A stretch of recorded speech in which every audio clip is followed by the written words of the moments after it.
Photo ले लेना।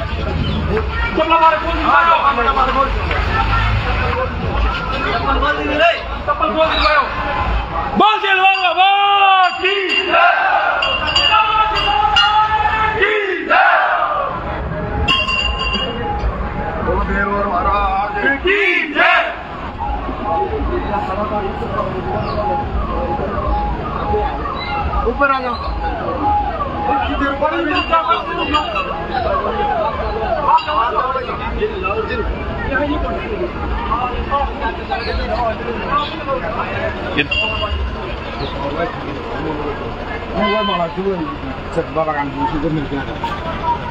बोल दे ऐसा बोल दे।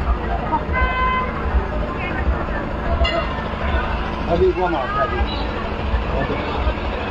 कभी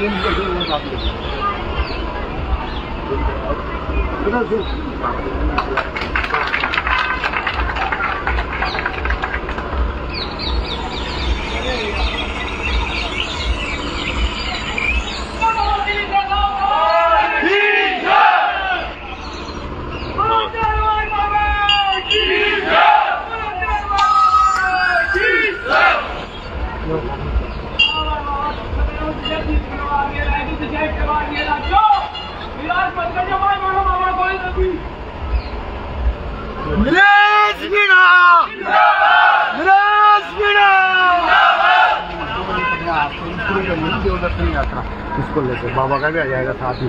आओ देवी आ जाओ, शायर आ जाओ। आज से आपने देव दर्शन यात्रा शुरू की है, किस उद्देश्य से आपने आज से प्रचार अभियान माने या क्या? देखिए ऐसा है, मैंने पार्टी से टिकट मांगा था और मैं उम्मीद कर रहा था टिकट मिलने के बाद जो मेरे मन में थी वो मैं करूँगा। मैं बाबा खाटू श्याम जी के दरबार में गया था क्योंकि मेरा मन टूट गया है, नेताओं से मन टूट गया है, बड़े लोगों से मन टूट गया है। अब मेरे को सहारा बचा है तो ईश्वर में सहारा बचा है, भगवान में सहारा बचा है। और इसी आस्था के साथ में बाबा देलवार महाराज के यहाँ से आज मेरे प्रचार की शुभारंभ कर रहा हूँ।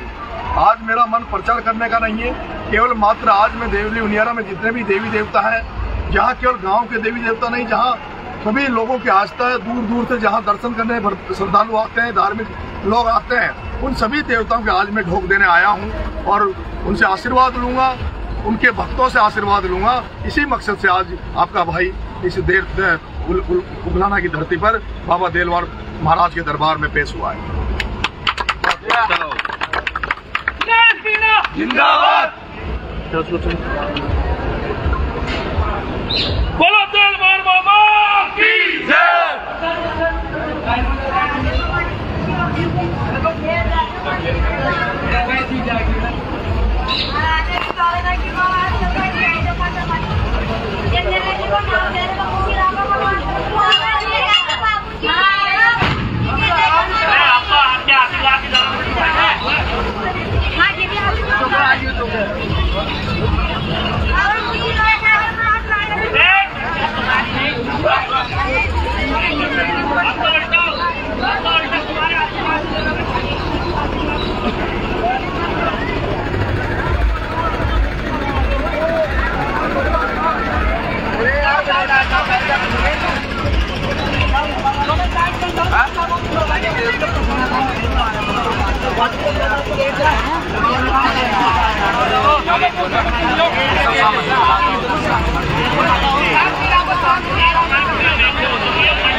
बगल में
सामने आ जाइए।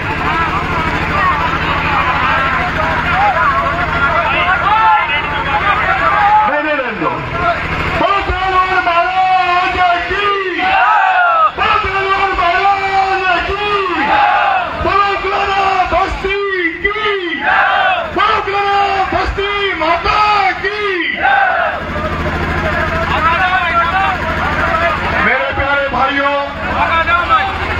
मेरी माताएं सामने आ जाओ, आगे जाओ,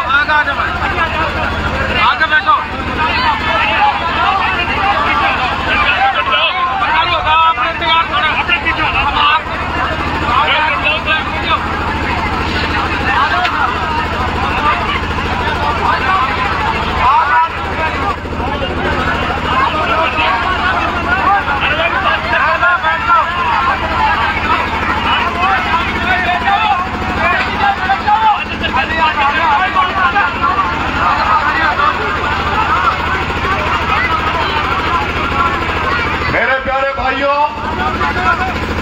आज मैंने देवली उनियारा में देव दर्शन यात्रा की शुरुआत करी है और उस शुरुआत का श्री गणेश मैंने उकलाना के देलवाड़ महाराज के यहाँ से किए और इसके पीछे भी कोई मेरा बहुत बड़ा मन है, मेरी आत्मा है।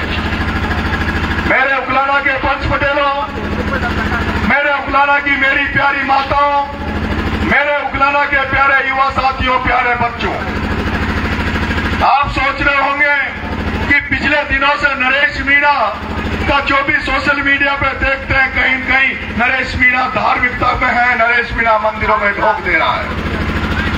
मैं पिछले दिनों बाबा खाटू श्याम के दरबार में हाजिरी लगाने गया, हारे के सहारे के दरबार में हाजिरी लगाने गया और आज मैं उकलाना में आपके देलवाड़ महाराज के दरबार में हाजिरी लगाने आया हूँ। और मैं ये सब मैं इसलिए कर रहा हूं क्योंकि मेरा मन टूट चुका है, मैं हार मान चुका हूं।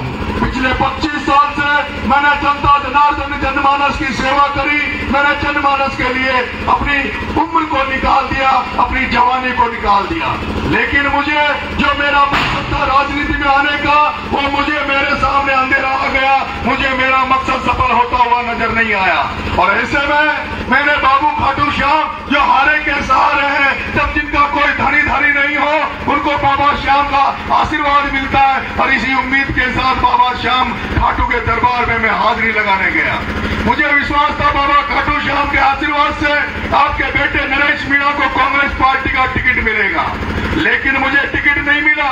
लेकिन अब मुझे ऐसा लगने लगा है कि बाबा खाटू श्याम की जो कृपा हम पर हो रही है, वो केवल टिकट दिलाकर नरेश मीणा को एमएलए नहीं बनाना चाहते थे, क्योंकि बाबा खाटू श्याम देलवाड़ महाराज ये जानते हैं भगवान है उनको दूरदर्शी है, वो आने वाले समय की भी उनके पास जानते हैं। वो जानते हैं कि अगर नरेश मीणा टिकट मिल जाएगा, नरेश मीणा कांग्रेस से जीतेगा, तो लोग कहेंगे कांग्रेस पार्टी से जीता है। इसलिए मुझे तो लग रहा है ये भगवान की कृपा हो रही है, भगवान का आशीर्वाद मिल रहा है और वो भगवान का आशीर्वाद ये मिल रहा है कि नरेश मीणा निर्दलीय देवली उनियारा से फतेह कर और राजस्थान की राजनीति को बने।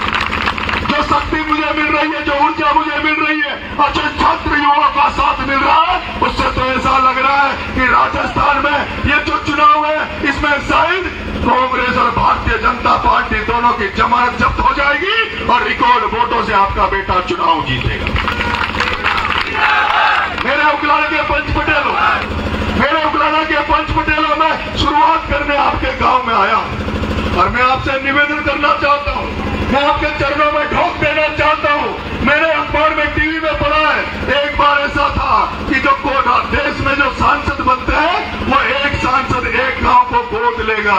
मैं आपसे निवेदन करना चाहता हूं उकलाना के पंच पटेलों, उकलाना की मेरी माताओं, मैं आपका बेटा बन के आपके गांव में आया हूं। इस चुनाव की शुरुआत इस उकलाना की धरती से नरेश मीणा कर रहा है। मैं आपके गोद में आना चाहता हूं, इस गांव की गोद में बैठना चाहता हूं। आप मुझे गोद ले लीजिए, आप मुझे गोद ले लीजिए। मेरे माँ बाप भाड़ा में रहते हैं, अटरू में रहते हैं, मैं और मेरी पत्नी, मेरा बच्चा आपके दरबार में, आपके गांव में, आपके इस चौपाल पे आपके ढोक लगाने आया हूं और भगवान आपने मुझे आशीर्वाद दिया तो मैं 5 साल जब तक मैं विधायक रहूंगा, आपके गांव में ही अपना निवास स्थान बना लूंगा, किसी पटेल का घर ढूंढ लूंगा, उस घर में मुझे एक कमरा आप मुझे दे देना। मुझे भरोसा है, मुझे भरोसा है, मुझे विश्वास है कि उकलाना के पंच पटेल ये मेरा आवेदन को नहीं ठुकराएंगे, मेरे निवेदन को नहीं ठुकराएंगे। उकलाना के पंच पटेल, उकलाना की माताएं अपने इस बेटे को, जिसको किसी ने स्वीकार नहीं किया, जिसको बड़े बड़े नेताओं ने धोखा दिया, बड़े बड़े आदमियों ने धोखा दिया, ये उकलाना की धरती पर ये उकलाना के पंच पटेल इस बेटे की प्रार्थना को सुनेंगे, इस बेटे के निवेदन को सुनेंगे, इस बेटे की भगवान इस बेटे की अब यहाँ आपके चौराहे में मेरी बात सुनेगा। मेरे पंच पटेलों, राजनीति बदल गई, राजनीति पैसे का कमाने का धंधा हो गया, राजनीति गलत काम करने का धंधा हो गया। मैं एक कथा आपको सुनाना चाहता हूँ। एक राजा हरिश्चंद्र हुआ था, एक राजा सत्यवादी राजा हरिश्चंद्र हुआ था। यहाँ जो मेरे बुजुर्ग बैठे हैं, मेरी माताएं बैठी है, उन्होंने राजा हरिश्चंद्र की कथा तो सुनी होगी।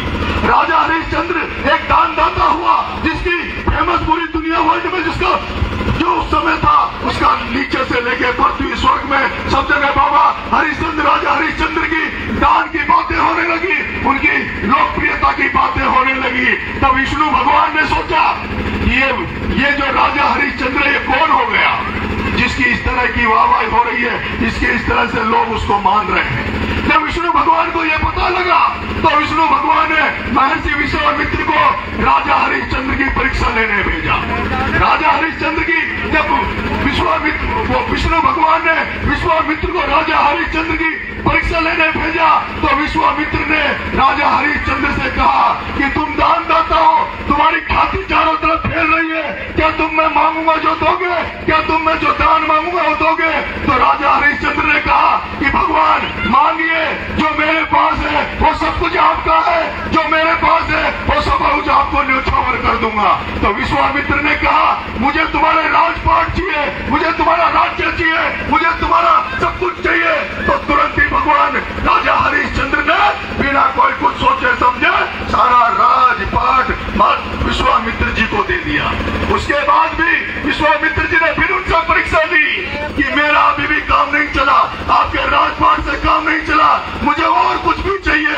और आपको शायद पता होगा जो बुजुर्ग बैठे हैं, जो सत्यवादी राजा हरिश्चंद्र के बारे में जो कथाएं पढ़ते हैं, राजा हरिश्चंद्र से उन्होंने कुछ और मांगा और लास्ट में राजा हरिश्चंद्र ने अपनी पत्नी ताराबाई और अपना बेटा रोहिदास को भी दान में दे दिया, पत्नी को दान में दे दिया, बेटे को दान में दे दिया।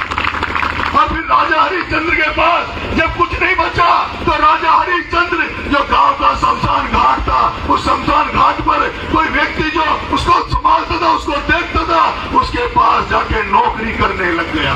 अरे वो राजा हरिश्चंद्र जो राजा था, महाराजा था, जो किले में रहता था, उसने सब कुछ दान दे दिया और शमशान घाट पर एक मजदूरी की नौकरी करने लगा। और इससे भी उसकी परीक्षा पूरी नहीं हुई, इसमें भी उसकी परीक्षा पूरी नहीं हुई। भगवान विष्णु ने फिर उसके साथ वो परीक्षा ली जो कोई किसी के साथ परीक्षा नहीं ले सकता, इतनी कठोर परीक्षा राजा हरिश्चंद्र से ली। विष्णु भगवान ने वो जो राजा हरिश्चंद्र का बेटा जो रोहिदास था वो बेच दिया था, उस रोहिदास को सांप से कटवा दिया। सांप से राजा रोहिदास काट लिया गया और रोहिदास की मृत्यु हो गई, रोहिदास मर गया। और जब रोहिदास मर गया और जब उसकी माँ ताराबाई जब रोहिदास को लेकर शमशान घाट में अंतिम यात्रा में लेके गई तो पता है आपको क्या हुआ मेरे भाइयों? वो माँ जब अपने बेटे को उसकी अंतिम क्रिया करने के लिए जब शमशान घाट में ले जा रही थी तो उस समय सामने पता है आपको क्या हुआ? सामने फिर विष्णु भगवान आ गए। विष्णु भगवान अवतार लेकर उसके विष्णु भगवान सामने आ गए। उसने जब वहां देखा तो भगवान ने उनको आशीर्वाद दिया, उनको राजपाट भी दिया, उस रोहिदास बेटे रोहिदास को पुनर्जीवित किया और उस माँ को उस राजा हरिश्चंद्र को याद किया। और वो राजा हरिश्चंद्र की वो ईमानदारी, उस राजा हरिश्चंद्र की वो दान प्रियता आज भी हम कथाओं में पढ़ते हैं। आज भी सब लोग कथाओं में राजा हरिश्चंद्र की, सत्यवादी राजा हरिश्चंद्र की बात करते हैं। ऐसे ही संसार में बहुत बड़े बड़े लोग हुए। महाभारत आपने देखी होगी, एक कर्ण हुआ जिसने कर्ण से जब मांगा गया तो उसने अपने कुंडल दे दिए, सब कुछ दे दिया मेरे प्यारे भाइयों। लेकिन अब समय बदल गया मेरे पंच पटेलों, मेरी माताओं, समय बदल गया। हम वोट देते हैं, वोट देते समय सोचते जिसको वोट दे रहे इसको हम राजा बनाएंगे, इसको हम एमएलए बनाएंगे, इसको हम सांसद बनाएंगे। और ये जब संसद में जाएगा, विधानसभा में जाएगा तो हमारी सेवा करेगा, हमारे दुख दर्द को कम करेगा, हमारी अपने आप को परिवार का हिस्सा मानेगा। लेकिन अब सारी चीजें आपके सामने। मैं किसी नेता का नाम नहीं लेना चाहता, मैं कांग्रेस पार्टी बीजेपी का नाम नहीं लेना चाहता। आज के बाद मैं तो केवल मेरी बात रखूंगा जनता जनार्दन के बीच में। जनता जनार्दन को अगर मेरी बातें अच्छी लगे, मेरे पे विश्वास हो जाए, मेरे पे भरोसा हो जाए तो मेरे को आशीर्वाद देना। मैं तो आपसे कहने आया हूं कि आपका बेटा अगर एमएलए बनता है तो मैं आपका बेटा बनकर, आपका भाई बनकर, आपका बच्चा बनकर आपकी सेवा करने का प्रयास करूंगा। मैं एक बात और यहाँ के देवली उनियाला के, यहाँ उकलाना के पटेलों से कहना चाहता हूँ, युवा साथियों से कहना चाहता हूँ, लेकिन पूरे देवली नहीं पूरे हिंदुस्तान में आपके भाई की आवाज सोशल मीडिया के माध्यम से। मेरे पंच पटेलों, मैंने भगवान देवनारायण साहब है, वैसे तो ज्यादातर मीना समाज, लेकिन मैं एक बात रखना चाहता हूँ कि एक कहावत है गुर्जर समाज के लिए कि गुर्जर घोड़ा और मकोड़ा, गुर्जर घोड़ा और मकोड़ा या तो ये किसी को पकड़ते नहीं है और अगर किसी को पकड़ लिया तो ये किसी को छोड़ते नहीं है। मैंने देखा है अगर कोई घोड़ा अगर किसी का हाथ पकड़ ले तो जब तक हाथ नहीं टूट जाता, जब तक घोड़ा उस हाथ को छोड़ता नहीं है। जो नहीं है, जिनकी मूर्तियां लग रही है, उनका बेटा आपकी इसी धरती से चुनाव लड़ा था और उसका चुनाव हराने में कहीं न कहीं राजेंद्र गुर्जर का भी हाथ था, जिस तरह हमें पता लगता है। इसलिए मेरे भाइयों मुझे विश्वास है, जिस तरह से हनुमान बेनीवाल जी मेरे साथ खड़े हैं, जिस तरह से चंद्रशेखर आजाद मेरे साथ खड़ा है, राज मेरे साथ खड़े हुए। मेरे प्यारे भाइयों, जिस तरह से सर्व समाज का आशीर्वाद हमें मिल रहा है, जिस तरह से बुजुर्गों का आशीर्वाद हमारे साथ खड़ा है, जिस तरह से छात्र और युवाओं का जोश हमारे साथ खड़ा है और जिस तरह से भगवान का आशीर्वाद मुझे मिला है, इस बार हमारी साहब को कोई रोकने वाला नहीं है, हमें चुनाव जीतने से कोई रोकने वाला नहीं है।